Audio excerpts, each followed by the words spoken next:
I've worked with many athletes who have struggled with a negative team environment. So, what I want to do is go over how a negative team environment holds you back as an athlete, and then two choices that you have, and the only two choices that you have when you are faced with this situation. So, the reason that we want to pay attention to how a negative team environment impacts you as an athlete is because we need to know how is this affecting your mindset, right? So, your mental health, your attitude out there, but also how is this affecting your performance? Because if you've been a part of a negative team environment, then you know that when you are a part of this environment, it's not very easy for you to play your best because of this negativity. Now, what do I mean when I say a negative team environment? Well, this can take on many different forms. It can be a negative coach. And I remember a softball player that I worked with last fall who was dealing with a very negative coach. She had just moved teams, and on this new team, the coach was extremely critical and extremely negative.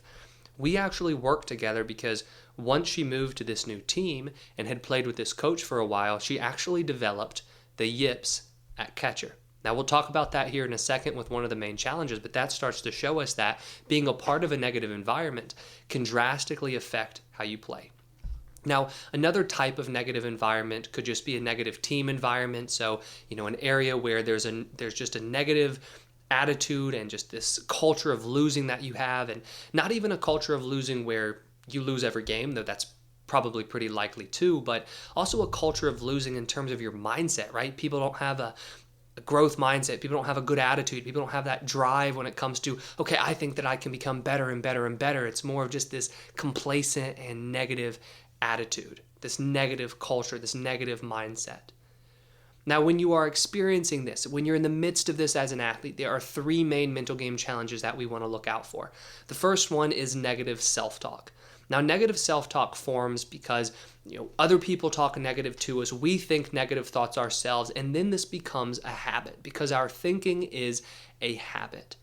Now, when you have negative thoughts over and over and over, that develops the habit of negative thinking.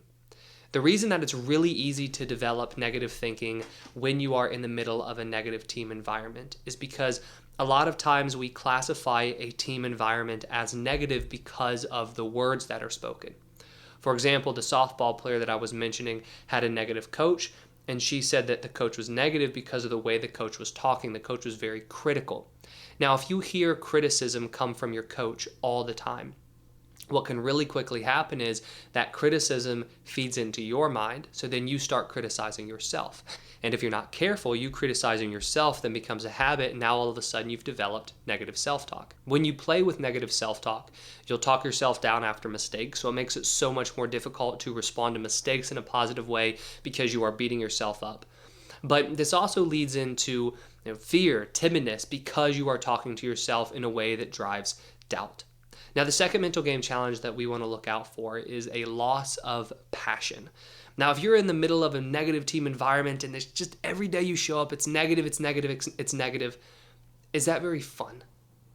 Absolutely not. This is where we can easily see you lose the love for the game because the environment is pulling you down. Now, when you lose the love for the game, this can make you want to quit your sport, and it can make you want to leave. It can make you want to just not play altogether.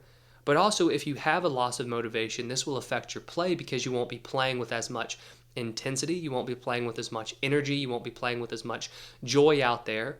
So when you already come to games with less fun, right, less satisfaction and passion for the game itself, it's easier to get frustrated and lose your composure after mistakes. We will see it easier for you to lose focus during games, and we'll also see it a lot easier for you to doubt yourself because you aren't experiencing that level of passion. And then the third mental game challenge that we want to look out for is fear and anxiety. Now, this one really takes hold because of the negativity that happens, especially after mistakes. So with the softball player that I mentioned a second ago, she developed the yips in a response to the negative coach that she was playing with. And as she and I were working together, we realized that these yips formed after she made a couple bad throws. Coach got on her to the point where she was really scared to make throws, just simple throws back to the pitcher. So one or two bad throws, one or two simple mistakes that everybody makes turned into this really strong fear for her because really what she was afraid of was getting benched, getting yelled at by her coach. Now, this really sums up the idea of fear and anxiety in response to a negative environment. Because if you have a negative environment that criticizes and criticizes and criticizes after mistakes, you get benched a lot after mistakes, you get yelled at after mistakes, teammates, pick on you after you make mistakes. What this leads to is a fear of mistakes. When you play with a fear of mistakes, you hold yourself back. You may find yourself playing timidly. You'll find yourself playing scared. You'll be tight, right? Because you worry and you are anxious about not wanting to make mistakes. And overall, you see yourself hold yourself back because of this fear and because of this anxiety. Now, when we look at those 3 mental game challenges, we see why it's so important to handle the negative team environment. But above anything else, it's just that when you play with a negative team environment, or when you play within a negative team environment, it is draining and it is awful. There's no point in playing within a negative team environment if it just drives you down in terms of your love for the game and your ability to go out there and play with confidence. And that leads me to the 2 choices that you have. Now, whenever I'm working with an athlete on handling a negative team environment, I like to make them look at these 2 choices and really decide on one of the choices for themselves after they've talked it through with their family, because it's very important for it to be cut and dry like this. And as we'll talk about here in a second, it has to be cut and dry in order for us to have any effectiveness when it comes to managing the negative team environment. So the 2 choices that you have are to leave or to stay. And you have to decide one of those 2.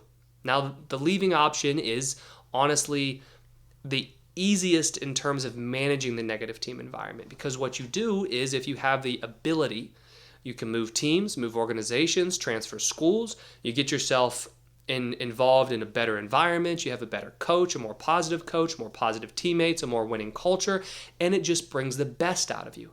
But there are a couple problems with this. And the first problem, and honestly the biggest problem, is a logistical one. What happens if you can't, right? What happens if you can't move teams? What happens if this is the only option that you have? The softball player that I mentioned earlier only had the option of playing for the team that she wanted to play for because it was the highest level team in her area that could help her get to the next step, or to the next level for her, which was playing in college. So she needed that organization, or at least she felt like she needed that organization, to a point where she had no other choice in her mind and in her family's mind but to stay. You also might live in a small area where you aren't able to leave, or you might have transfer rules where if you transfer, you have to sit out a year, and that's not really an option for you. So we have to take that into account. If you can't leave, you can't leave, and then we're left with the decision of how do we handle the environment that you're in. But the other problem with this is actually when you do leave, and this is something that I've seen a lot in athletes, and honestly, it's something that I experienced personally back when I was playing. It's that if you leave and you go to a more positive environment, or an environment that you think is more positive, and it might be positive, and you might find some, relief immediately. You might feel a little bit better immediately. You might perform better immediately. But if we don't also work on the underlying problems and the challenges that formed as a result of being a part of that negative environment, we can see them creep back in the future. So an example of this is with negative self-talk. So as I said earlier, our thinking and our self-talk is a habit. So if you are a part of a negative team environment and you develop self-talk, that self-talk has now become a habit.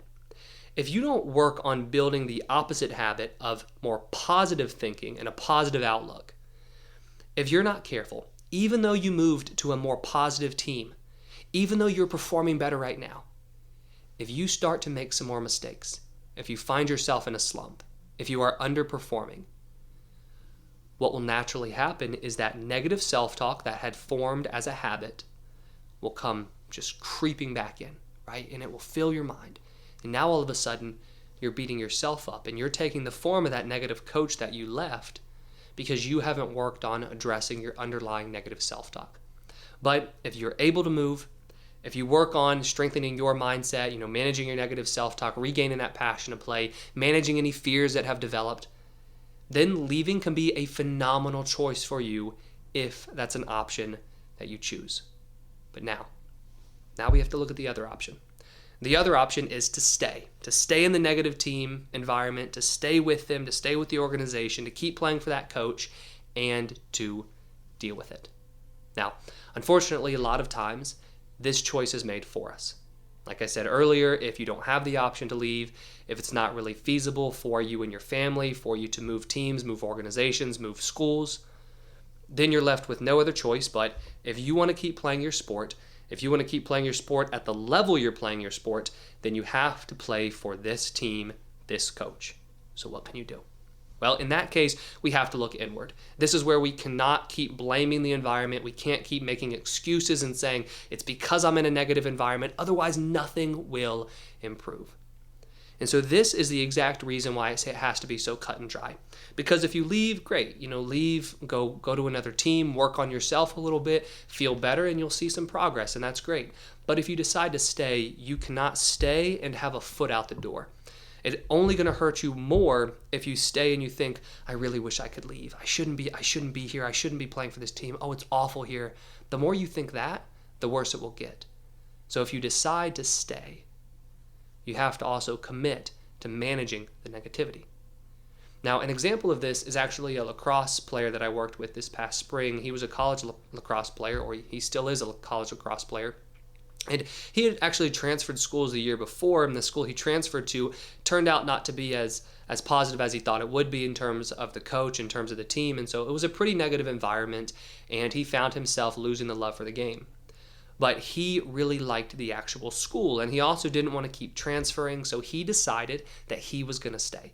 So when he and I were working together, what we worked on was managing the negativity that he was dealing with at that moment and figuring out how he could play his best in spite of that. And what he did is he grew and he improved, and he actually ended up playing really well, and he's enjoying himself more.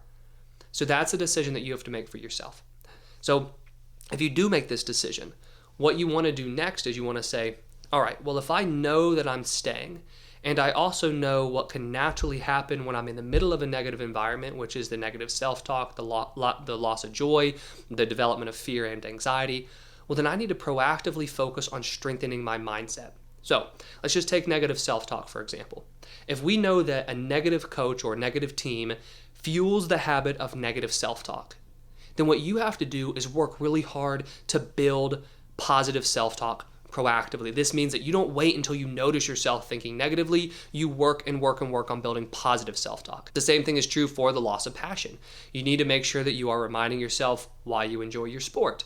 And then the same thing is true with fear and anxiety. You need to proactively focus on calming your mind. You need to proactively focusing on what you can control, and you need to proactively build confidence that comes from within yourself instead of looking to other people. And working on strengthening your mindset in a proactive manner is the best way that you can manage a negative team environment if you decide to stay. And so what I've done to help you in terms of building these mental skills is I've linked another video right here that goes into detail on what athlete mental training is, the different skills that you can build, and more specifically and most importantly, the tools you can use to do so. I hope you enjoyed this video, and if you did, please hit that like button and subscribe if you haven't already. I put out new videos each week on sports psychology and mental training.